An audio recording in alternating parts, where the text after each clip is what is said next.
Kemudian hikmah yang ketiga yang bisa kita ambil dari ramainya isu nasab ini adalah bahwa masih banyak dari kalangan para sadaba alawi, terutama yang masih muda, yang kurang belajar, yang mungkin jadwal ceramahnya lebih banyak daripada jadwal belajarnya, yang terlena dengan pujian masyarakat sehingga melupakan belajar, yang terlena dengan penghormatan masyarakat sehingga kurang untuk menghargai orang lain, yang kurang mempelajari banyak ilmu sehingga pengen disanjung terus tanpa belajar ilmu agama, terutama yang muda-muda dari kalangan para sadaba alawi. Jadi isu nasab ini menjadi introspeksi, menjadi nasihat secara tidak langsung. Maka kata Imam Ghazali, kalau ayahnya makan kenyang, maka anaknya tidak bisa kenyang tanpa harus makan juga. Kalau ingin keturunan Rasulullah itu menjadi orang alim, maka caranya harus belajar. Karena al-ilmu bitta'allum la bin nasab. Ilmu itu harus belajar, bukan karena nasab. Mengutip perkataan Gus Baha yang pernah beliau lontarkan,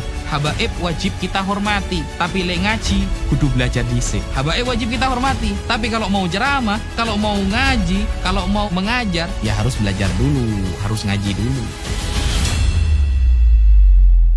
Assalamualaikum warahmatullahi wabarakatuh. Waalaikumsalam warahmatullahi ta'ala wabarakatuh.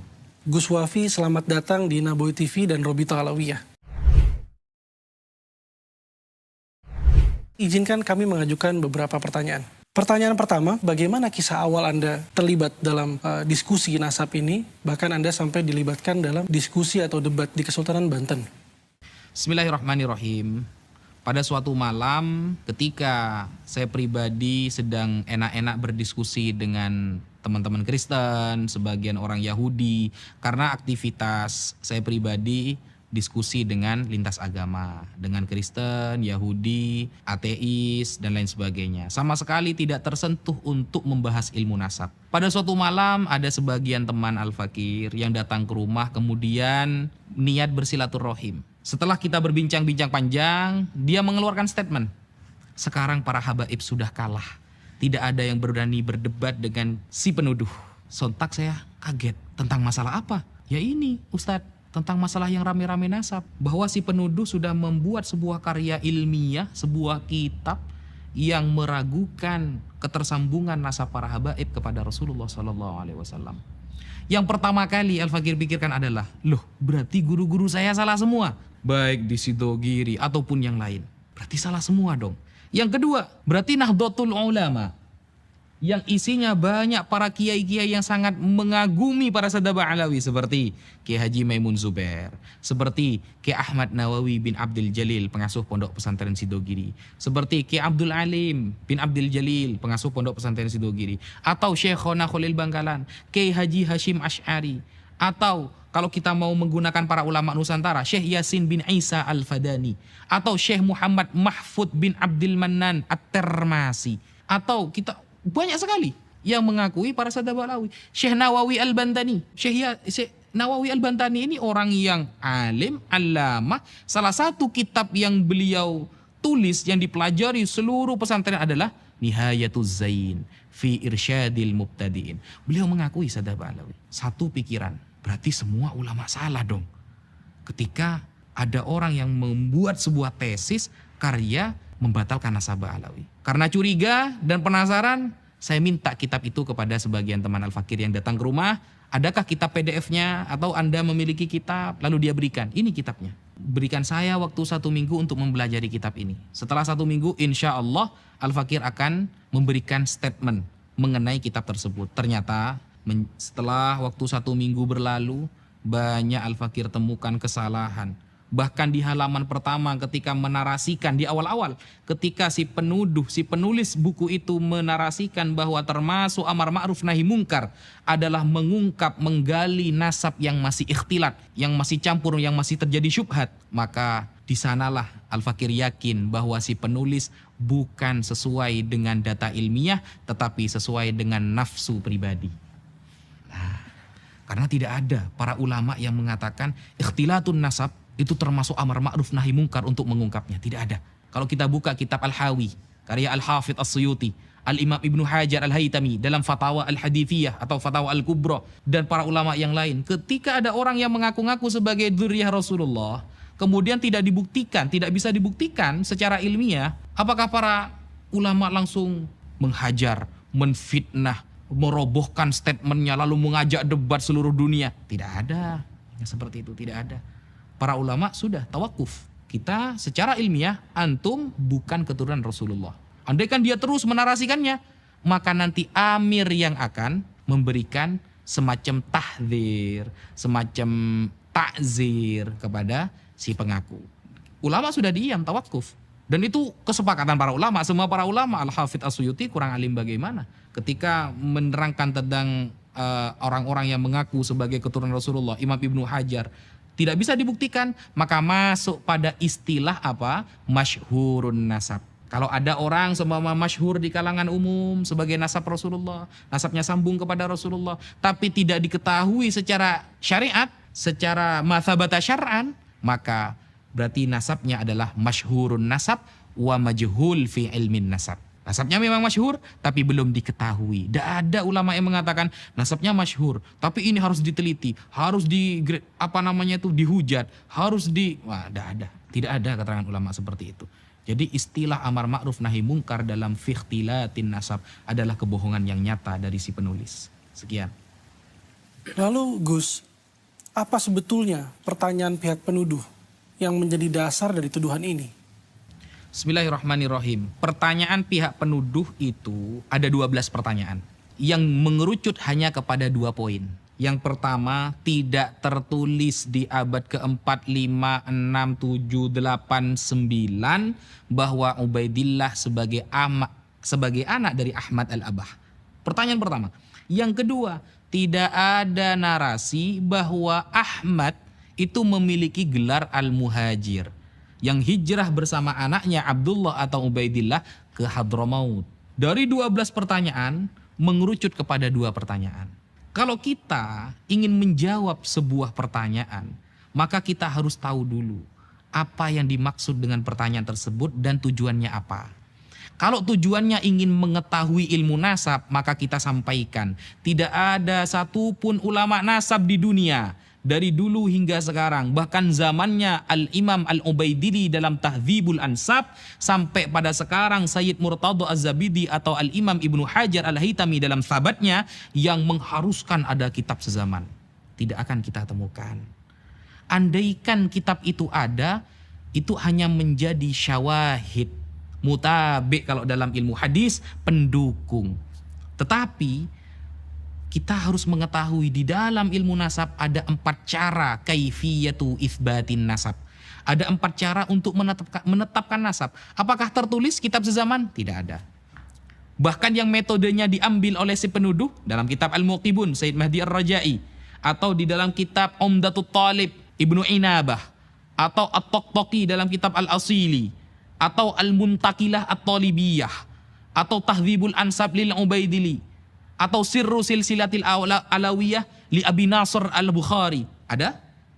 Mana kitab sezaman? Tidak ada. Makanya di dalam kitab Sirru Silsilatil Alawiyah yang beliau Abu Nasr Al-Bukhari wafat di akhir abad ke-4, ketika ada seorang yang mengaku-ngaku sebagai zuriyah Rasulullah, ditanyakan, "A anta min Husaini am min Hasani am min Abbasi am min Muhammadi?" Oke, kamu mengaku zuriyah Rasulullah. Kamu dari jalur mana? Husain, Hasan, Muhammadi, Muhammad Al-Hanafiyah, karena Sayyidina Ali pernah menikah dengan selain Sayyidah Fatimah, punya anak namanya Muhammad bin Al-Hanafiyah, atau Abbasi, dari Abbas. Kemudian seorang ini mengaku, "Ana min Husaini," saya dari Husain. Akan ada pertanyaan lagi, "Fa Husain falahu aulad." Husain memiliki beberapa anak. Kamu dari jalur mana? "Ana Ali Zainal Abidin." Terus ditanyakan seperti itu sampai pada ayahnya nanti.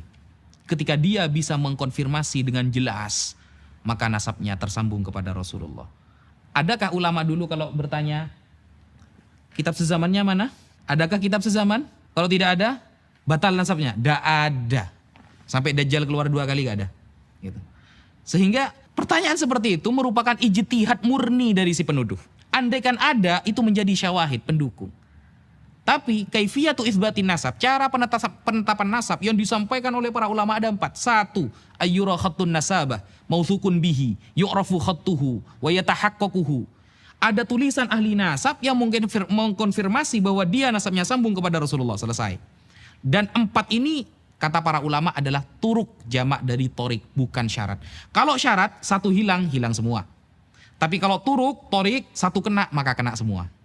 Nah, satu, tulisan ahli nasab. Dua, ada bayyinah syar'iyah. Dua orang saksi yang faham nasab, menetapkan nasabnya dia. Selesai. Tiga, pengakuan seorang ayah. Empat, syuhrah wal istifadah. Manapun yang kena, kena satu. Selesai sebenarnya saudara. Satu, ada tulisan ahli nasab. Sayyid Murtada Az-Zabidi ahli nasab. Imam Ibnu Hajar Al-Haytami disebutkan dalam Tabaqatun Nasabin. Ibnu Zaid mengatakan Ibnu Hajar ahli nasab. Karena nasab ini kan ada yang menyangsikan bahwa Ibnu Hajar itu bukan ahli nasab. Buktinya tidak punya kitab nasab. Apakah ahli nasab harus punya kitab nasab? Kalau ahli nasab harus punya kitab nasab, maka banyak ahli nasab yang dibatalkan juga. Bukan nasabnya orang lain juga nanti yang dibatalkan. Bahkan ahli nasabnya juga dibatalkan. Karena tidak ada syarat ahli nasab itu harus punya kitab nasab. Imam Ibnu Hajar itu orang al-faqih, sedangkan nasab nubdatun min ilmil fiqh. Imam Ibnu Hajar ahli fikih, sedangkan nasab cuma satu cuil dari ilmu fikih. Jadi wajar ketika beliau dikatakan beliau adalah ahli nasab. Nah, sehingga banyak para ulama nasab ini, nasabah ini yang mengakui kepada Sadah Ba'alawi. Bahkan Syekh Yusuf An-Nabhani mengatakan wa qad ajma'atil ummah. Sudah sepakat umat bahwa Sadah Ba'alawi adalah keturunan Rasulullah SAW. Makanya saya selalu menarasikan, sebutkan satu saja ulama ahlu sunnah wal jamaah yang terkemuka, yang kitabnya dikaji oleh orang seluruh dunia, yang membatalkan nasab Ba'alawi. Saya tunggu sampai Dajjal keluar 2 kali. Tidak akan ada. Karena kalau saya bilang saya tunggu sampai ulang tahun, saya sudah ulang tahun kemarin, 29 Juni. Sudah selesai. Mungkin ya itu. Kemudian salah satu yang perlu kita ketahui tentang kebohongan dan statement pribadi, ijtihad pribadi dari si penuduh adalah dia mengatakan di dalam karyanya, wajib dan harus kita mengetahui tentang pindahnya Ahmad Al-Muhajir ke Hadramaut. Karena kalau ini tidak kita ketahui, maka rusak nasabnya. Ini sebenarnya agak nyambung. Kenapa saya katakan tidak nyambung? Karena kalau kita baca di dalam Tahdzibul Ansab, Umdatut Thalib, kemudian Al-Umri dalam kitabnya Al-Majdi dan lain sebagainya, para ulama ada yang mengatakan, ulama nasab ya tentunya ya, wajib mengetahui perpindahan orang ini dari suatu kota ke kota. Ada. Kalau memang mau membahas perpindahan orang-orang yang pindah dari satu tempat ke tempat yang lain, ya baca kitab Al-Muntaqilah, Thalibiyah. Kalau memang kitab-kitab yang lain kayak Tahdzibul Ansab, Al-Majdi, kemudian Umdatut Thalib, Sirru Silsilatil Alawiyah, ya ada pembahasan pindahnya satu orang dari satu tempat ke tempat yang lain. Dan itu bukan perkara yang penting banget. Karena para ulama itu yang penting adalah dia itu ingkirot atau tidak. Nasabnya ini masih sambung atau tidak, kemudian masih punya anak atau tidak. Sehingga kalau kita mau membandingkan antara satu kitab dengan kitab yang lain, sama-sama kitab nasab, pasti para ulama yang mengarang kitab ini memiliki metode yang berbeda-beda. Ada yang khusus menyebutkan orang-orang yang berpindah, ada kitab yang menyebutkan orang-orang yang tidak ingkirot nasabnya, masih memiliki keturunan yang terkenal saja, yang tidak terkenal tidak dia tulis. Jadi punya metode masing-masing, sehingga tidak bisa kemudian mengklaim harus ada perpindahan dari satu tempat ke tempat. Kalau nggak ada maka nasabnya batal. Itu adalah murni dari ijtihad si penuduh. Sekian. Terkait dengan banyaknya pengembangan permasalahan di isu nasab ini di luar kitab problematik Syajaratul Mubarakah, apa pertanyaan lain yang antum merasa belum terjawab sejauh ini?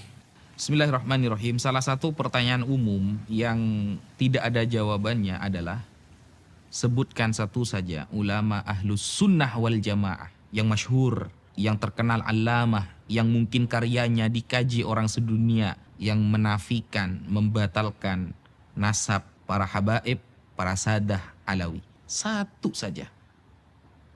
Kalau ada satu ulama ahlus sunnah yang membatalkan atau menafikan, itu akan menjadi referensi kuat bagi si penuduh. Ternyata sampai detik ini tidak disebutkan satupun ulama ahlus sunnah baik dulu maupun sekarang yang membatalkan, menafikan atau mengoreksi atau mengkritik para sadah Ba'alawi. Tidak ada. Nasab para sadah Ba'alawi. Yang pertama. Yang kedua, Sebutkan satu saja ulama yang cara mengkritik nasabnya seperti yang dilakukan oleh si penuduh. Dengan tajassus, tangkib, atau qadah sampai taraf mencaci. Karena Rasulullah SAW bersabda ada dua perkara yang dapat menyebabkan kafir. Yang pertama adalah at-ta'an fin nasab.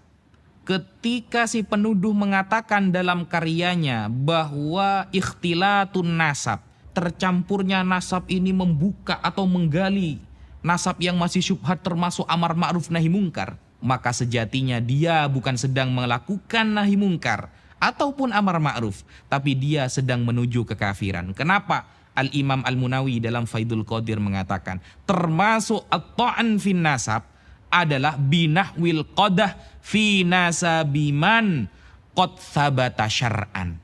Jadi termasuk ta'an fin nasab adalah orang yang mencaci, mengkritik, tajassus. Bisa dilihat juga di dalam kitab Raudhatul Talibin Al-Imam Al-Nawawi bahwa tajassus, tangkib dan lain sebagainya, menggali-gali, mencari kesalahan dan mengkritik habis-habisan, itu Imam Munawi menyebutkan itu juga termasuk menyebabkan kekafiran si penuduh. Karena tidak ada satupun ulama Ahlus Sunnah yang cara mengeritik dan menggali nasab seperti yang dilakukan si penuduh. Tidak akan pernah ketemu. Gus Wafi, memang terdapat beberapa, bahkan banyak ulama terdahulu yang juga ahli nasab yang mengakui dan mengisbat nasab Ba'alawi. Tapi bukankah mereka juga mungkin salah, Gus? Bukankah mereka mungkin mencatat tanpa referensi? Bismillahirrahmanirrahim. Bagaimana ketika ada pertanyaan, mungkin saja ulama dulu salah, tidak mencatat. Sekarang jika kita membaca kitab-kitab nasab seperti Al-Ubaidi dalam Tahdzibul Ansab, di muqaddimah saja sudah diakui oleh pentakiknya bahwa kitab ini la yastaqsi asma'al aulad kafatan. Tidak bisa memang kita menyebutkan semua nama anak. Tidak ada kitab nasab satu yang syamil, yang kafah, yang kamil. Semua saling yufassiru wa yukammilu ba'duha ba'da. Saling melengkapi satu dengan yang lain. Sehingga ada istilah yang terupdate, yang terbaik. Al-Quran saja antara nasikh dan mansukh pasti dipilih yang an-nasikh. Atau fikih saja kita tidak akan berpendapat qala Syafi'i, tapi sering kita katakan qala Ibnu Hajar Al-Haytami, qala An-Nawawi fil Majmu', qala Rafi'i dan lain sebagainya. Kenapa? Bukan kita tidak percaya kepada Imam Syafi'i, tapi ulama sekarang justru lebih paham apa yang dikatakan oleh Imam Syafi'i. Contoh, Imam Nawawi pernah mengatakan, dan ini sangat masyhur, bahwa bacaan Quran kepada mayit itu tidak sampai. Thawabu qiraatil Quran la yasilu thawabuhu ilal mayyit. Jadi bacaan Al-Quran itu tidak akan sampai pahalanya kepada mayit. Itu perkataan Imam Syafi'i yang masyhur yang dikutip oleh Imam Nawawi. Lalu kita buka sekarang di dalam kitab Ar-Risalah, kitab-kitab karya Imam Syafi'i. Ada nggak perkataan itu? Tidak ada. Apakah kita berani mengatakan Imam Nawawi bohong? Kan tidak seperti itu konsep dalam Islam.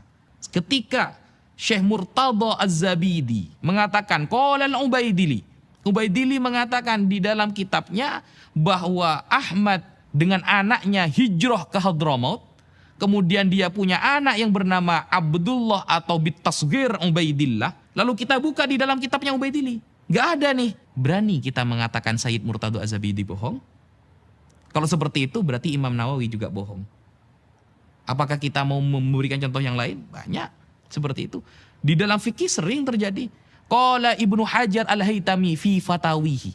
Ibnu Hajar Al-Haytami mengatakan di dalam fatwanya bahwa derajat para dzurriyyah Rasulullah itu dzatiyah, bahwa derajat para ulama itu aridi, ilmu, sesuatu yang baru datang. Kalau dzurriyyah Rasulullah itu murni di dalam tubuhnya. Lalu kita buka di dalam fatwanya Imam Ibnu Hajar nih, mana kok udah ada gitu. Berani kita mengatakan ulama yang mengutip itu bohong? Nah, ilmu itu kan memang butuh sanad, tapi sesuai dengan konfirmasi ulama. Bukan hanya mengatakan al-isnadu minad din laulal isnad laqala masya, tapi tidak sesuai dengan praktik dari para ulama. Tidak ada ulama satupun yang ketika melihat ada orang yang mengaku-ngaku sebagai dzurriyyah Rasulullah, dilacak, nasabnya tidak ketemu, lalu dia menghujat habis-habisan, mentajassus, mentangkip dada. Seperti itu. Itu contoh saja. Lalu apa pendapat Anda, Gus, ketika banyak orang atau sebagian orang meyakini bahwa sekelas ulama Said Murtadha Az-Zabidi berbohong dalam kitabnya? Bismillahirrahmanirrahim. Bukan Said Murtadha Az-Zabidi yang berbohong, tapi mereka yang kurang meneliti, kurang menghargai pendapat para ulama ketika tidak sesuai dengan pemikiran mereka. Said Murtadha Az-Zabidi ini seorang ulama besar. Kitabnya dikaji oleh orang seluruh dunia. Bahkan beliau mensyarahi Ihya Ulumuddin yang bernama kitab Ithafus Sadah Al-Muttaqin. Dan perkataan beliau yang sering dikutip oleh orang ahlu sunnah apa? Idza utliqa ahlu sunnati wal jamaah fal murad bihi al-asya'irah wal maturidiyah. Itu perkataan beliau yang sangat masyhur yang dijadikan istidlal oleh para ulama terutama di negara Indonesia. Jadi ini bukan orang yang sembarangan. Al-Imam Ibnu Hajar di dalam sabatnya ketika menerangkan tentang Al-Imam Abu Bakar Al-Idrus, apakah berani Imam Ibnu Hajar kita katakan dia pembohong? Bahkan ulama Syafi'iyah semua mengakui bahwa beliau itu pakar dalam fikih dan nasab adalah nubzatun min ilmil fikih. Hanya secuil dari ilmu fikih. Kalau hanya secuil, sedangkan gelar Imam Ibnu Hajar adalah al-faqih, yang paham fikih Syafi'i, maka pantaskah kita mengatakan beliau tidak paham nasab? Sedangkan nasab hanya satu titik dari ilmu fikih dan beliau pakarnya dalam fikih. Sehingga beliau dengan tegas dalam kitabnya As-Sabat mengatakan Al-Imam Abu Bakar As-Sayyid, kalau boleh saya tambahkan Al-Habib Al-Idrus. Al-Idrus bukan marga Ahmad Khan atau marga dari Wali Songo mungkin, bukan, tapi jelas Sadah Ba'alawi Al-Idrus. Seperti itu. Dalam perkembangan isu nasab ini, banyak netizen yang mengatakan bahwa sebaiknya digelar diskusi atau debat oleh Robitoh Alawiyah. Apa tanggapan Anda, Gus? Bismillahirrahmanirrahim. Bagaimana jika si penuduh dan para pendukungnya ingin mengadakan bahthul masail, kalau istilah para santri. Bahthu membahas masail, beberapa masalah. Atau diskusi, kalau kita mau mengadakan bahsul masail, kita bertahun-tahun ada di pesantren, yang namanya bahsul masail, mau tingkat desa maupun tingkat nasional, kalau mendengarkan qala Ibnu Hajar Al-Haytami, kita taslim, kita terima. Sedangkan sekarang Ibnu Hajarnya dikritik habis-habisan oleh si penuduh. Ini bukan bahsul masail, ini nyari masalah beneran. Ya, beda. Santri dari yang paling awam sampai paling alim, kalau mendengarkan qala Nawawi fil Majmu', Imam Nawawi dalam kitab Al-Majmu' mengatakan, selesai masalah. Ini Imam Nawawinya yang dikritik habis-habisan. Ini bukan membahas masalah, tapi nyari masalah itu namanya. Sehingga tidak relevan untuk mengajak bahsul masail dengan mereka. Apalagi sudah ada statement dari dia, wa in aftal muftun, sekalipun para ahli fatwa sedunia mengatakan bahwa Sadah Ba'alawi keturunan Rasulullah, maka saya tetap membatalkan. Maka kita sudah bisa memberikan nilai orang yang seperti ini. Kata Sayyid Muhammad, saya ingat Sayyid Muhammad di dalam kitab Al-Manhalul Latif menghadapi orang yang mengatakan cukup Al-Quran saja, tidak butuh hadis. Ngapain hadis? Hadis ini dikoreksi orang, perkataan manusia. Quran ini yang pasti dijamin. Nah, apa kata Sayyid Muhammad? Innahu aqallu wa akhqaru min ayyuradda aw yujadal. Dia terlalu remeh dan terlalu hina untuk kita tolak pendapatnya dan untuk kita ajak debat. Jadi dia terlalu remeh dan terlalu hina untuk ditolak pendapatnya, ya, di debat maksudnya, aw yujadal atau di debat, kata Sayyid Muhammad dalam kitab Al-Manhalul Latif. Sehingga kalau kita mau yurad, mau membantah pendapatnya, sudah percuma. Jadi fokus kita seharusnya sekarang menjelaskan kebenaran kepada umat. Tidak perlu fokus untuk membikin si penuduh ini faham dan setuju kepada pendapat kita. Karena itu cukup mustahil bagi saya. Kenapa? Secara logika saja, ulama ditolak, apalagi Al-Fakir yang menjelaskan. Ketika ulama sedunia ditolak, siapa lagi di Indonesia yang berhak menjelaskan? maka cukuplah kita meluruskan pemahaman umat, menjelaskan tentang kemuliaan Sadah Ba'alawi dan apa yang sudah disampaikan oleh para ulama kita ajarkan. Semata-mata hanya untuk meneruskan penjelasan para ulama agar masyarakat tidak tidak terprovokasi dan tidak dimasuki oleh pemikiran-pemikiran yang sesat dan menyesatkan. Salah satu kebohongan yang fatal yang mungkin bisa menyebabkan dia kafir, si penuduh kafir, seperti ketika mengatakan tidak ada istilah Habib di dalam Islam. Orang pertama kali yang mengatakan Habib adalah orang Yahudi dan Nasrani. Di dalam Al-Quran, nahnu abna Allah wa ahibba'uh. Kami adalah anak-anak Allah dan Habib-Habibnya Allah. Istilah Habib adalah istilah yang pertama kali dilontarkan oleh orang kafir.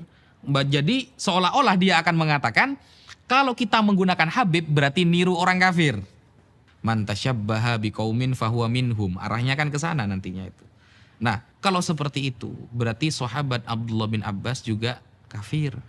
Kenapa? Al-Imam Al-Hafidh As-Sakhawi di dalam kitabnya Istijlabur Tiqail Ghuraf, beliau menyampaikan bahwa sahabat Abdullah bin Abbas lah orang pertama kali yang menyebutkan kata Habib kepada cucu Nabi Muhammad SAW.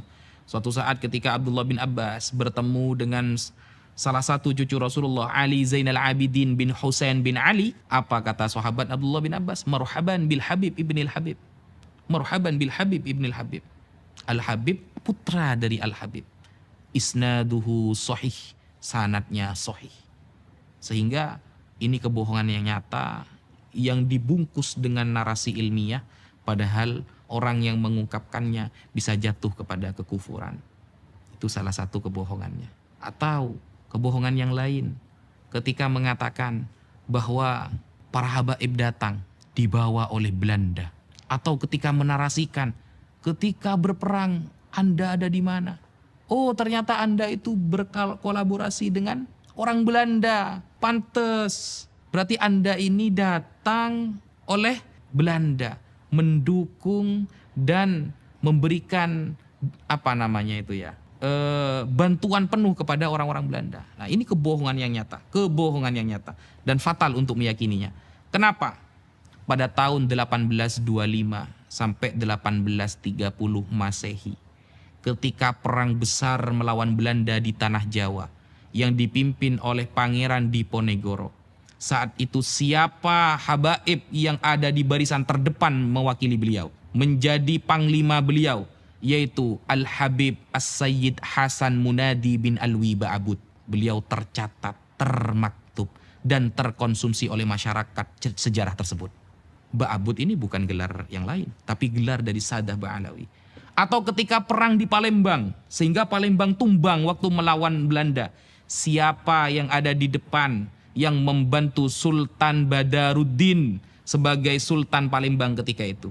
Al-Habib Muhammad Umar As-Segaf. Dan yang akhirnya beliau, Umar bin Muhammad As-Segaf ini akhirnya menjadi mantu beliau. Dan ketika kerajaan Palembang tumbang saat itu, beliau dan Sultan Badaruddin dibuang oleh Belanda ke Ternate sampai wafat di sana. Apakah itu namanya mendukung Belanda?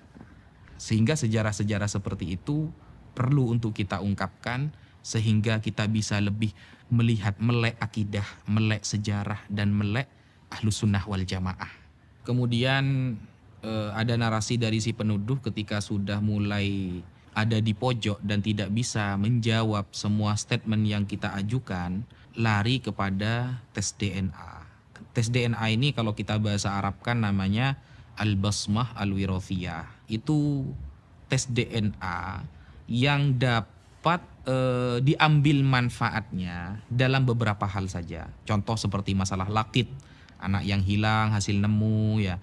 Mungkin nanti gennya dilihat dari mana. Tapi kalau untuk itsbatun nasab, sebutkan satu saja ulama Ahlus Sunnah wal Jamaah yang ada di dunia ini yang mengatakan tes DNA bisa untuk itsbatun nasab. Kalau kita dikatakan, oh kamu tidak mau sama teknologi. Teknologi, kita lihat dulu teknologi ini. Kalau ini masuk kepada kajian fikih, maka tidak boleh menggunakan teknologi apapun sesuai perspektif pribadi. Tapi harus konfirmasi dari para ulama fikih. harus validasi dari para ulama fikih. Jangankan tes DNA, yang kita pegang setiap hari, HP. HP ini dibahas oleh para ulama fikih. Ketika arahnya kepada kebaikan menjadi pahala, maka ketika arahnya kepada mudarat maka menjadi dosa. Jadi apapun yang konsepnya menyentuh kepada ilmu fikih, apapun yang perkara itu menyentuh kepada ilmu fikih, kita punya rujukan, namanya ulama fikih. Ulama fikih yang sekarang, yang kontemporer seperti Syekh Wahbah Az-Zuhaili dan lain sebagainya, itu kita bisa jadikan rujukan. Ternyata juga pernah dibahas pada tahun 2010 di Mekah, Kongres Fikih Islam yang datang gak sedikit, ulama banyak. Dan saat itu dunia sudah penuh dengan teknologi, sudah banyak era globalisasi. Ketika itu sudah ada handphone, sudah ada laptop dan lain sebagainya. Nah, apakah mereka setuju? Oh, ternyata tidak. Ketika nasabnya sudah ditetapkan oleh nasabah secara syar'i, maka haram menggunakan tes DNA. Al-basmah al-athira itu haram. Bahkan masuk kepada tuduhan yang dapat mencederai pilar-pilar Islam. Salah satu tujuan Islam adalah hifdzul irdi, menjaga nama baik seseorang. Kalau ada orang menggunakan tes DNA padahal sudah ditetapkan secara ilmu fikih bahwa nasabnya sambung kepada Nabi, berarti dia sudah melanggar hifdzul irdi, menjaga nama baik seseorang. Berarti kan dia sedang mencela. Nah, kalau sedang mencela, Imam Nawawi mengatakan dalam Faidul Qadir, binahwil qadah fi nasabiman thabata syar'an, berarti termasuk ta'an fin nasab. Ketika sudah ditetapkan oleh fikih, nasabnya sambung kepada Nabi, ternyata tetap dicari kesalahannya, digali, termasuk ta'an fin nasab, mencela nasab orang. Kalau sudah termasuk mencela nasab orang, maka yusabbibu kufron, dapat menyebabkan dia menjadi kafir. Ini keterangan para ulama. Saya tidak murni berpendapat sesuai pribadi, tapi yang Al-Fakir sampaikan semua dari para ulama. Sekian, terima kasih. Baik Gus Wafi, tapi bukankah banyak pendapat yang mengatakan di internet bahwa sudah banyak yang diakui sebagai keturunan Nabi Muhammad SAW berdasarkan hasil tes DNA?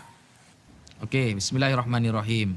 Banyak di internet yang nasabnya diakui dengan menggunakan wasilah basmah wirofiyah, tes DNA. Tes DNA itu satu yang disebutkan biasanya yang sering digaungkan J1. J1 berarti daerah Mekah, Arab, suku Arab seumpama. Nah, ini suku Arab yang mana? Abu Jahal, Abu Lahab juga Arab. Jangan-jangan itu Abu Lahab, Abu Jahal. Kalau Mesir mana? Fir'aun nanti. Kan susah juga kita. Tidak mungkin tes DNA itu langsung menyebutkan keluar Nabi Muhammad SAW. Tidak ada. Hanya hologram. Itu pun bisa diedit-edit. Yang dari J1 menjadi Z7 juga bisa. Sehingga ilmu fikih itu lebih mementingkan sebuah konsep atau dalil yang nanti dalil ini menuju kepada dzon. Selagi dalil ini tidak menuju kepada dzon, masih waham, prasangka kecil yang tidak kuat, atau syak 50-50, maka fikih tidak akan pernah mengambil sebuah ilmu tersebut. Meskipun teknologinya canggih, tapi tidak bisa yartaki ila dzon, ya, menguatkan kita kepada dzon ini adalah keyakinan 80-90%. Jadi syarat alat elektronik atau teknologi itu masuk dan disahkan oleh para ulama fikih bisa menyampaikan kepada dzon. 80-90% keyakinan bahwa itu benar. Sedangkan tes DNA, jangankan 80%, 50-50 saja masih diperselisihkan. Termasuk juga kebohongan yang diutarakan oleh si penuduh adalah bahwa yang pertama kali menggelari Abdullah sebagai anak dari Ahmad adalah Ubaidillah yang sekarang diklaim sebagai kakek-kakek dari Sadah Ba'alawi. Itu terlontar oleh ucapan Al-Habib Ali As-Sakran. Jadi si penuduh mengatakan Habib Ali As-Sakran yang pertama kali menafsiri Abdullah adalah Ubaidillah. Nah, ini sudah merupakan kebohongan yang sangat nyata. Mengapa? Karena sebelum Habib Ali As-Sakran menyampaikan demikian, itu juga sudah ada yang mengatakan bahwa Abdullah ini merupakan Ubaidillah dan itulah kakek-kakek para Sadah Ba'alawi yang sekarang. Contohnya seperti di dalam kitab Jauharus Syafaf. Nah, hari demi hari dengan barokah doa para ulama dan para habaib, banyak kita temukan manuskrip dan kitab-kitab yang bisa dibuat untuk validasi kevalitan nasab para habaib tersambung kepada Rasulullah SAW. Salah satu kebohongan juga adalah ketika si penuduh dan para pendukungnya menyampaikan terputusnya nasab Sadah Ba'alawi dan menggunakan referensi dari Dr. Al-Khalidar. Dr. Al-Khalidar ini adalah sebuah doktor yang kerjanya arsitek, ya, bukan nasabah. Jadi mereka lebih percaya kepada Al-Khalidar daripada Imam Ibnu Hajar Al-Haytami, daripada Syekh Yusuf An-Nabhani yang notabene-nya ulama beneran, memang pakar di bidangnya, As-Samarqandi dan lain sebagainya. Ini kan sangat lucu. Lalu dia mengatakan Syekh Al-Khalidar ini nasabah seumpama. Ini kebohongan yang sangat nyata. Dia itu dokter arsitek. Coba kita lihat kalau kita sama-sama menggunakan hujah lewat internet, siapa Al-Khalidar itu? Nah, lalu kemarin Al-Fakir sempat melihat ada live dari para pendukung si penuduh mengeluarkan kitab. Yang kitab ini diterbitkan atau juga didukung atau juga ditulis oleh Al-Khalidar. Dia mengatakan kitab padahal bukan kitab. Itu cuma narasi tulisan di dalam blogspot, di website, lalu dia fotokopi, dia cetak sehingga seolah-olah seperti kitab, ya. Lalu mengatakan kepada pendukungnya, ini kesepakatan internasional nasab Sadah Ba'alawi terputus. Al-Fakir lihat kitab itu. Ternyata bukan kitab tapi blogspot www yang mungkin mereka ambil, dan juga kalimat ini, kitab-kitab itu narasinya dari Al-Khalidar yang mungkin nanti merujuk, bukan mungkin, ini benar-benar merujuk kepada Syekh Mukbil. Padahal Syekh Mukbil sendiri sudah merujuk pendapatnya. Dan kalau memang mau membatalkan nasab Sadah Ba'alawi menggunakan Al-Khalidar atau menggunakan Murad Syukri atau menggunakan Syekh Mukbil, maka harus jujur. Karena yang dibatalkan banyak, termasuk Syekh Abdul Qadir Al-Jilani juga dibatalkan nasabnya. Sedangkan si penuduh tidak konsisten. Percaya kepada tuduhan Sadah Ba'alawi tapi tidak mempercayai tuduhan pada Syekh Abdul Qadir Al-Jilani.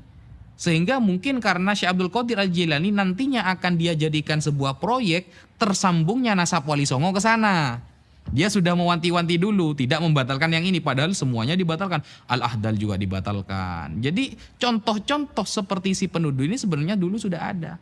Bahkan sekelas Imam Syafi'i yang jaraknya cuma 150 tahunan dengan masa para sahabat, Imam Syafi'i pernah diragukan apakah beliau Bani Quraisy apa bukan. Jadi contoh-contohnya sebelumnya sudah memang ada. Bahkan di Al-Quran yang mengatakan Rasulullah SAW abtar, itu siapa? Orang-orang kafir. Jadi kalau kita mengemban sanad, menyampaikan sanad para ulama bahwa Sadah Ba'alawi itu adalah cucu Rasulullah SAW, sedangkan mereka para pembatal secara tidak langsung mereka mengemban sanad-sanad orang-orang kafir yang sudah mengatakan Rasulullah tidak punya keturunan. Seperti itu. Itu salah satu kebohongan yang nyata yang disampaikan. Kemudian kebohongan ilmiah yang disampaikan oleh si penuduh. Ketika mengutip sebuah dalil pasti akan dikutip sebagian.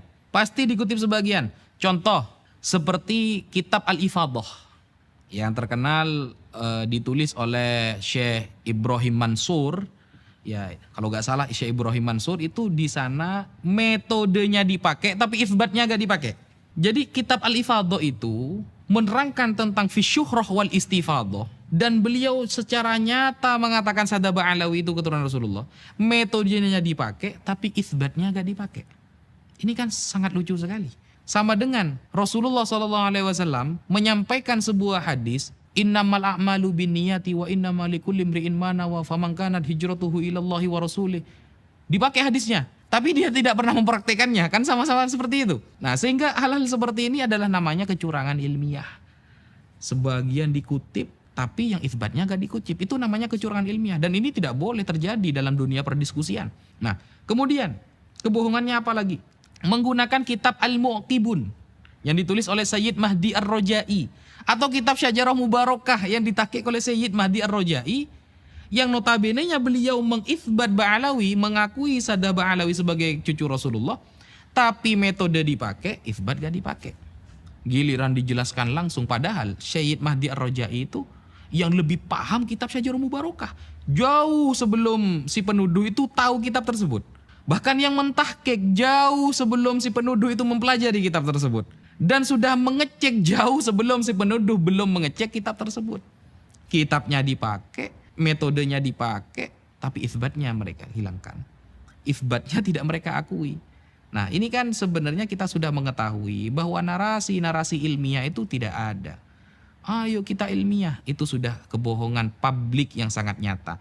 Narasi ilmiah hanya sebuah wadah agar masyarakat percaya, tetapi faktanya narasi kebencian, narasi tajassus, menggali kesalahan secara pribadi atau secara umum untuk Sadaba Alawi itu terus disuarakan. Dan bahkan saya tidak pernah mendengarkan si penuduh sampai detik ini menasehati para pendukungnya yang mencaci maki para Sadaba Alawi. Seharusnya kalau memang dia merasa ilmiah, kalau memang benar-benar ingin mengkaji, maka dia juga mengeluarkan statement, jangan mencaci maki, jangan melakukan hal-hal yang di luar syariat untuk mengklaim para Sadaba Alawi. Tapi apa kenyataannya? Malah didukung. Semua para pencaci maki dari netizen, kalangan orang awam yang sudah terprovokator, yang sudah percaya pada statementnya, semakin hari semakin merajalela. Sesuatu yang keluar dari lisannya adalah sebuah fitnahan dan tuduhan yang tidak berdasar. Apakah si penuduh menasehati atau mengatakan tujuan kita itu ilmiah? Oh tidak. Malah didukung dan tambah dikompor-kompori. Sehingga dari sana kita sudah mengetahui bahwa narasi ilmiah, background dengan di wadah ilmiah itu sebenarnya tidak pernah ada. Mungkin itu yang bisa saya sampaikan. Gus Wafi, ada salah satu fenomena menarik belakang ini bahwa ada salah satu narasumber utama yang membatalkan nasab Ba'alawi di sosial media atau di podcast-podcast secara umum, namun kami tidak mendapati namanya. Kami juga tidak mendapati backgroundnya. Sebut saja Pak Guru atau mohon maaf, sebut saja Pak Gembul misalnya. Apa pandangan Anda terkait fenomena seperti ini? Oke. Pak Gembul ini salah satu orang yang pernah Al-Fakir bantah statementnya sekitar 1 atau 2 tahun yang lalu. Beberapa kali Al-Fakir melihat statement yang keluar yang dijadikan istidlal, sebuah dalil oleh dia, selalu kacau dan rancu. Sehingga Al-Fakir punya 3 poin mengenai Pak Gembul ini. 1, dia tidak pernah belajar agama secara sistematis. 2, dia tidak pernah ada di pesantren ya, yang mungkin pesantren itu sudah terkenal dengan Ahlus Sunnah wal Jamaah. Karena kita bisa menilai itu dari statementnya. Yang ketiga, dia sering menambah-nambah hadis dan keterangan para ulama dengan pemikiran sendiri. Contoh, suatu saat sekitar 1 tahun yang lalu atau lebih, dia mengatakan bahwa pada suatu saat Rasulullah dan para sahabat mengizinkan orang-orang Nasrani untuk melakukan ibadah di Masjidil Haram atau di Masjidil Nabawi. Mengizinkannya itu selama 3 jam kata dia. Bayangkan, ini perkataan Rasulullah lalu ditambah-tambahi, ini kan sudah fatal sebenarnya. Kita saja tidak berani menambah-nambahi apa yang disampaikan Rasulullah. Andai kan ada keterangan, maka kita akan memberikan keterangan bahwa ini murni dari penjelasan kita dan ini adalah isi hadisnya. Padahal dia ingin menerangkan kepada umat bahwa tidak usahlah kita terlalu fanatik buta kepada Islam. Kita toleransinya itu ya dahulukan. Buktinya Rasulullah saja mengizinkan orang-orang Nasrani sholat di Masjid Nabawi kok. Selama 3 jam kata dia. Hadis yang dia pakai itu hadis mungkote. Hadis mungkote yang mu'dol. Hadis mu'dol ini 2 perawinya hilang sekaligus atau berurut. Sehingga tidak bisa la yuhtajju bihi. Tidak bisa dijadikan hujah. Dan dia berhujah dengan ini. Dan tidak ada satupun ulama Ahlus Sunnah yang terkenal menggunakan hadis ini sebagai hujah pembolehan ibadah di masjid. Ibadah di masjid. Bukan masuk masjid. Kalau masuk masjid, kita baca kitab-kitab lintas mazhab, ulama berbeda pendapat. Ada yang melarang secara mutlak, ada yang memperbolehkan. Tapi kalau ibadah di masjid, orang kafir yang ritualnya adalah mensyirikkan Allah, maka para ulama tidak membolehkan. Ini kan sudah ngawur. Berarti dia tidak pernah belajar kitab hadis. Tidak pernah belajar ilmu hadis. Kemudian tentang nasab, dia mengatakan begini. Sayyidah Fatimah tidak memiliki privilege, kata dia. tidak memiliki keutamaan yang dihususkan sehingga Rasulullah mengatakan lau kanat binti Fatimah saraqat laqata'tu yadaha. Andaikan Fatimah yang mencuri, aku akan memotong sendiri tangannya. Ini menunjukkan bahwa Fatimah saja tidak punya kemuliaan. Biasa-biasa saja, sesuai standar saja. Apalagi yang nasabnya jauh di bawah Fatimah seperti kalangan para habaib. Nah itu dia menyampaikan seperti itu. Dia lupa, kayaknya dia tidak pernah khatam membaca Al-Quran. Padahal ahlul kisah itu jelas tertulis di dalam Al-Quran.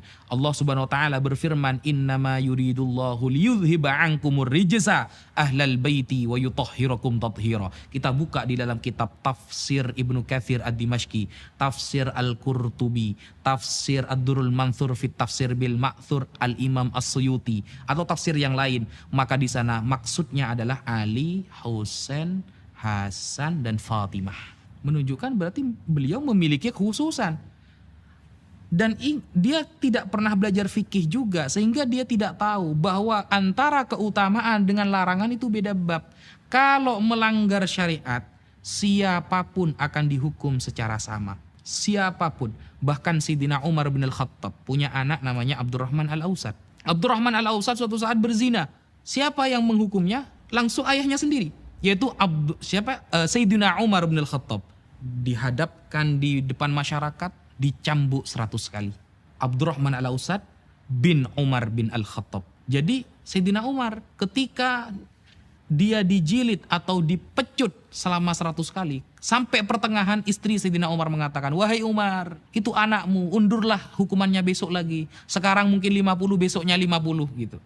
Apa kata Sayyidina Umar? "Saya tidak akan mengundur hukumannya sebagaimana dia tidak mengundur maksiatnya." Kata Sayyidina Umar bin Al-Khattab. Tegas memang dalam hal syariat, tapi dalam hal keutamaan itu beda bab. Dalam hal keutamaan ini adalah beda bab. Keutamaan seseorang itu sudah disampaikan oleh Rasulullah. Jangankan Sayyidah Fatimah, orang yang ikut perang Badar saja Rasulullah menjamin masuk surga. La yadkhulan nar ahadun man syahida badran wal Hudaybiyah. Tidak akan menyentuh neraka orang yang pernah ikut perang Badar dan perang Hudaybiyah. Atau keutamaan orang-orang para sahabat yang bai'atur ridwan tahta syajarah, di bawah pohon, disebutkan dalam Al-Quran. Bahkan Al-Quran sendiri mengatakan kuntum khairu ummatin ukhrijat linnas ta'muruna bil ma'ruf wa tanhauna 'anil munkar. Siapa kuntum di sana? Khitabnya pertama kali kepada para sahabat. Atau ketika mengatakan la takhaf wa la tahzan innallaha ma'ana. Siapa khitabnya di sana? Sayyidina Abu Bakrin Siddiq radhiyallahu an. Atau ketika masalah hijab, siapa khitabnya yang disetujui oleh Allah mengenai menutupi aurat dan menutupi wajah istri Rasulullah? Sayyidina Umar bin Khattab. Atau yang usul kepada Rasulullah di dalam Al-Quran disetujui oleh Allah sehingga menjadi maqam Ibrahim musalla. Siapa? Sayyidina Umar bin Al-Khattab. Sampai Rasulullah mengatakan innallaha ja'alal haqqa ala lisani Umar wa qalbih. Allah menjadikan kebenaran melalui lisan Umar dan hatinya. Itu keutamaan. Apalagi Sayyidah Fatimah yang putrinya sendiri. Sayyidina Umar yang dulu awalnya mau membunuh Rasulullah. Rasulullah mendoakan Allahumma a'izzal Islam bi ahabbir rajulaini hadaini, antara Abu Jahal dengan Umar bin Al-Khattab. Ternyata Umar mendapatkan keutamaan yang sangat luar biasa setelah masuk Islam. Apalagi anaknya Sayyidah Fatimah. Sehingga saya menilai Pak Gembul ini memang gak pernah belajar agama secara sistematis. Gak pernah belajar di pesantren. Sehingga yang dia tahu langsung dia sampaikan. Gampangannya saya mengatakan beliau adalah konten kreator. Kemudian lagi Pak Gembul mengatakan hanya di Indonesia habaib itu dicium tangannya, dicium kakinya. Kalau kita kembali ke Turki, negara Afrika, tidak ada yang mendapatkan VIP seperti itu. Ini cuma Indonesia yang isinya banyak para habaib sehingga diatur secara sistematis agar dilakukan hal seperti itu. Nah, ini kan menunjukkan dia ini tidak pernah membaca kitab-kitab para ulama. Dan istidlal kepada negara ini tidak pernah ada di Islam. Coba contoh negara ini, negara itu, bukan seperti itu. Istidlal, menyampaikan sebuah dalil ini rujukannya para ulama. Makanya Al-Quran mengatakan fas'alu ahla dzikrih in kuntum la ta'lamun. Bertanyalah ke ulama kalau kamu gak tahu. Innama yakhsyallahu min ibadi al-ulama. Yang takut sama Allah itu adalah ulama. Meskipun ulama dibagi menjadi dua. Ada ulama dunia, ada ulama akhirah. Nah, kalau para ulama sekelas Al-Imam Ibnu Hajar Al-Haytami, sangat menghormati para habaib, bahkan berguru. Bahkan di dalam kitab Ithafus Sadah Al-Muttaqin, Syarah Ihya Ulumuddin, yang ditulis oleh Sayyid Murtada Az-Zabidi, sanad hadisnya itu sambung kepada seorang Sadah Ba'alawi. Nah, apakah itu sistematis sehingga kita menghormati dengan berlebihan? Oh tidak.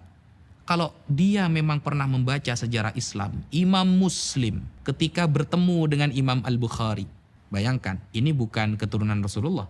Imam Muslim ketika bertemu dengan Imam Al-Bukhari di Mekah, ketika itu tawaf. Pengarang kitab Sahih Muslim dan Sahih Bukhari. Sahih Bukhari kitab tersoheh setelah Al-Quran. Ya, itu narasi para ulama yang sudah masyhur di kalangan kita. Ketika bertemu Imam Muslim langsung datang mendekati Imam Bukhari dan mengatakan, "Da'ni hatta uqabbila rijlak." Biarkan saya mencium kakimu, ya ustadzal ustadzin. Wahai ustadznya para ustadz. Apakah Imam Bukhari mengatakan, udah boleh syirik, udah boleh ini? Tidak seperti itu.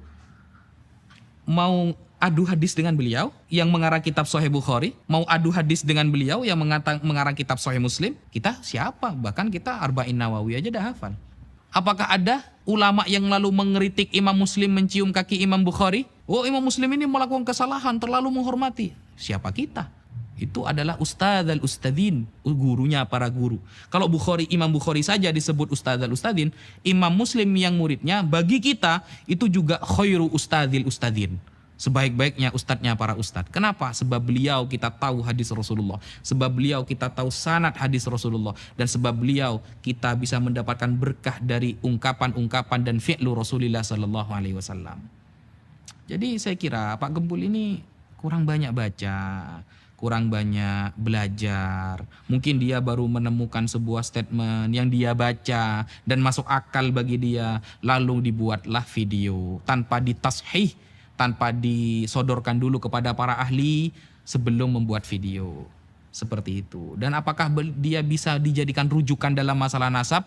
Jangankan masalah nasab. Dalam masalah sholat saja, dia tidak bisa dijadikan rujukan. Wudhu, hukum mandi, tayamum, dan hukum yang berkaitan dengan fikih yang enteng lah. Tidak bisa, apalagi masalah nasab. Yang sama sekali dia tidak pernah punya guru nasab.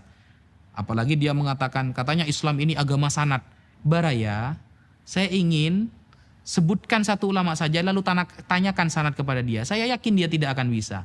Oh ya, kalau seperti itu mari kita duduk di suatu tempat, kita diskusi, kita sampaikan pemahaman Islam secara komprehensif, kita bicara ilmiah. Jangan hanya menyampaikan sebuah statement, melontarkan sebuah pendapat, hilang. Giliran dulu ketika Al-Fakir membuat video ingin mengajak berdiskusi tidak ada tanggapan. Kan lucu, mengeluarkan statement tapi tidak bisa mempertanggungjawabkan statementnya. Kalau memang dirasa memiliki keahlian dalam memahami Islam, mari kita duduk, kita bicara nasab, monggo. Kita bicara sanad, monggo. Kita bicara sejarah, mari. Mungkin seperti itu yang bisa Al-Fakir sampaikan. Gus Wafi sebagai penutup, apa hikmah dari perkembangan seluruh dinamika isu nasab ini yang antum lihat baik bagi umat Islam secara umum maupun bagi Alawiyin? Bismillahirrahmanirrahim. Ada 3 hikmah yang Al-Fakir ambil dari ramainya tentang isu nasab Sadah Baraba Alawi. Jadi para Sadah Ba'alawi yang pertama, kalau dulu Al-Fakir meyakini Sadah Ba'alawi sebagai keturunan Rasulullah masih syakkan, dhannan, tapi sekarang tahqiqon, benar-benar yakin. Karena secara tidak langsung Al-Fakir banyak membaca kitab-kitab nasab dan puluhan bahkan ratusan para ulama yang terkemuka menetapkan Ba'alawi sebagai keturunan Rasulullah. Kalau dulu masih mungkin remang-remang, kata orang para habaib ini adalah keturunan Rasulullah, tapi sekarang sudah tahqiq, sudah semakin yakin seyakin-yakinnya. Itu hikmah yang pertama. Hikmah yang kedua adalah kita bisa tahu bahwa sabda Rasulullah ribuan tahun yang lalu, berapa abad yang lalu, Rasulullah mengatakan, inni la akhsha alaikum an tusyriku ba'di. Aku tidak khawatir kalian akan syirik berjamaah setelah aku mati. Jadi kalau ada orang bilang dikit-dikit syirik, dikit-dikit haram, itu sudah salah. Karena Rasulullah tidak pernah khawatir umatnya akan syirik berjamaah. Rasulullah akan selalu mengatakan bahwa umatnya semakin hari semakin banyak. Bahkan Rasulullah itu fa'alaikum bisawadil a'zam, kalau kalian terjadi banyak ikhtilaf, fa idza ra'aitum ikhtilafan katsira, ketika kalian melihat banyak ikhtilaf, fa'alaikum bisawadil a'zam, maka pilihlah yang mayoritas. Maksudnya mayoritas para ulama. Berarti kan menunjukkan Rasulullah yakin bahwa umat Islam akan menjadi mayoritas, akan semakin besar. Nah, tetapi kata Rasulullah, walakin akhsya alaikumud dunya. Tapi yang aku khawatirkan atas kalian, wahai para umatku, adalah dunia. Antanafasu fiha fataktatilu. Kalian berlomba-lomba mencarinya sampai saling mencaci, membunuh, dan lain sebagainya. Kebenaran yang disabdakan oleh Rasulullah sekarang sudah terjadi. Hanya gara-gara dunia, kita rela bertengkar sesama ikhwah bainal muslimin. Tidak menjaga ukhuwah bainal muslimin sampai mencaci, menghajar. Padahal andaikanlah ada teori ilmiah yang disepakati para ulama bahwa Sadah Ba'alawi bukan keturunan Rasulullah. Apa salahnya ketika kita memuliakan sesama umat Islam dan ternyata fakta sejarah para Sadah Ba'alawi merupakan guru dari guru-guru kita semua.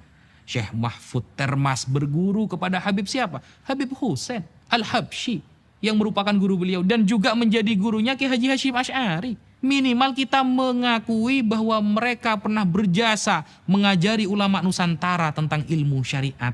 Andaikan ada kesepakatan ulama bahwa Sadah Ba'alawi bukan keturunan Rasulullah, tapi itu tidak akan pernah terjadi. Sehingga kita semakin yakin dengan hikmah adanya ramai isu nasab bahwa sabda Rasulullah benar. Islam tidak akan hancur dari luar, tapi Islam akan hancur dari dalam. Itu kebenaran Rasulullah, prediksi Rasulullah SAW. Mungkin kalau dikatakan prediksi kurang cocok karena Rasulullah itu wa ma yantiqu anil hawa in huwa illa wahyu yuha, itu adalah wahyu yang Allah sampaikan atau ilham yang Allah sampaikan melalui lisan Rasulullah SAW. Sudah benar terjadi. Yang ketiga, menjadi nasihat bagi para Sadah Ba'alawi yang mungkin dari kalangan para Sadah Ba'alawi yang masih muda, yang mungkin jadwal ceramahnya lebih banyak daripada jadwal belajarnya, yang terlena dengan pujian masyarakat sehingga melupakan belajar, yang terlena dengan penghormatan masyarakat sehingga kurang untuk menghargai orang lain, yang kurang mempelajari banyak ilmu sehingga pengen disanjung terus tanpa belajar ilmu agama, terutama yang muda-muda dari kalangan para Sadah Ba'alawi.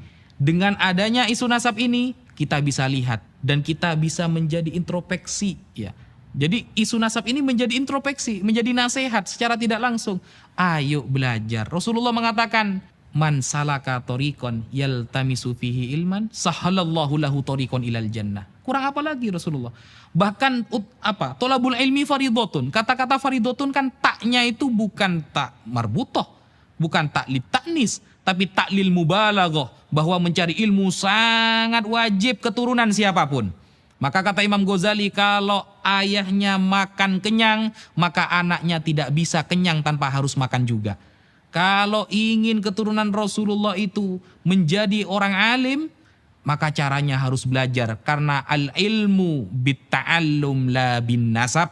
Ilmu itu harus belajar, bukan karena nasab. Kalau karomah, oke. Banyak karomah yang terjadi karena nasab. Tapi kalau ilmu tidak bisa. Sehingga masih banyak kita dengarkan dari kalangan para Sadah Ba'alawi yang muda-muda masih terlalu tersanjung dengan pujian sehingga lupa banyak belajar, sehingga lupa untuk mempertahankan ilmu dan mempertahankan thariqah kakek-kakeknya, seperti sahabat Abdullah bin Abbas yang alim dan allamah pada zamannya, sampai Rasulullah gara-gara Rasulullah tersanjung kepada beliau, Allahumma faqihu fiddin wa 'allimhu ta'wil. Dan itu juga menjadi catatan yang penting kepada kita, bahwa apa yang kita lakukan, apa yang kita usahakan, itu akan menunjukkan kualitas kita. Akan menunjukkan kualitas kita. Rasulullah secara tegas mengatakan, yashfa'u yaumal qiyamah thalathatun. Siapa? Al-anbiya wa syuhada wal ulama. Ulama.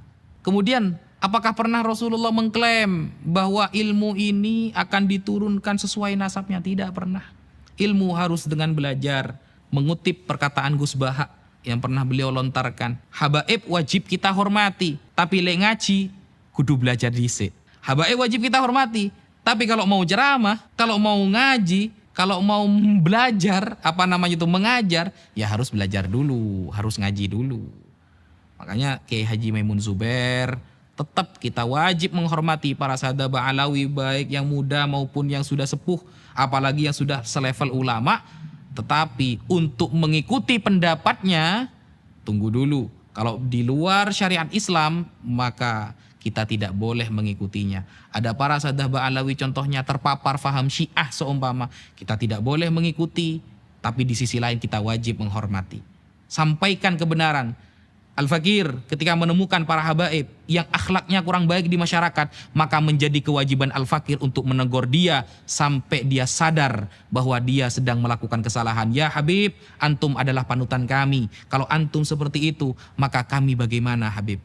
Maka wajib bagi kita, karena kita memang cinta, ketika melihat istri kita bermaksiat, apakah kita membiarkan?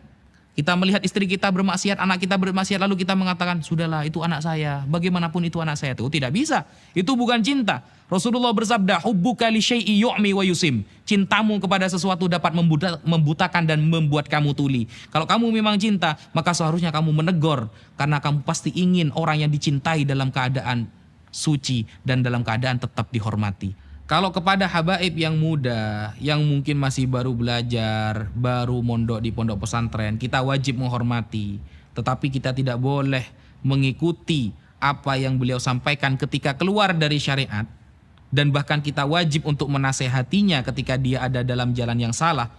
Apalagi kepada para sadah Ba'alawi, kepada semua keturunan Rasulullah yang sudah selevel ustadz, sudah selevel para ulama, atau bahkan selevel ahli nasab, kemudian selevel ulama internasional yang juga menjadi gurunya para guru, maka jauh kita harus menghormatinya 2 kali lipat daripada para ulama yang bukan dari keturunan Rasulullah SAW. Dan tidak ada perbedaan dalam hal ini di kalangan para ulama. Ketika sudah dzatiyah, di dalam dirinya sudah mengandung darah Rasulullah, keturunan Rasulullah, dan ada ilmu di dalam dirinya yang merupakan aridi, sesuatu yang baru datang, ilmu ada, kemudian darah sudah ada, maka itu menjadi kesempurnaan yang sangat nyata. Kalau kata para ulama seperti Al-Imam Ibnu Hajar, faqad tahaqqaq, maka sungguh tahqiq, dan inilah yang benar-benar harus kita jadikan panutan. Terakhir, yang disampaikan oleh Al-Fakir ingin memberitahukan pesan yang pernah disampaikan oleh sahabat Abdullah bin Mas'ud. Ada dari kalangan pendukung, si penuduh itu ditanya oleh masyarakat, kamu pilih mana, Kiai A atau Kiai B?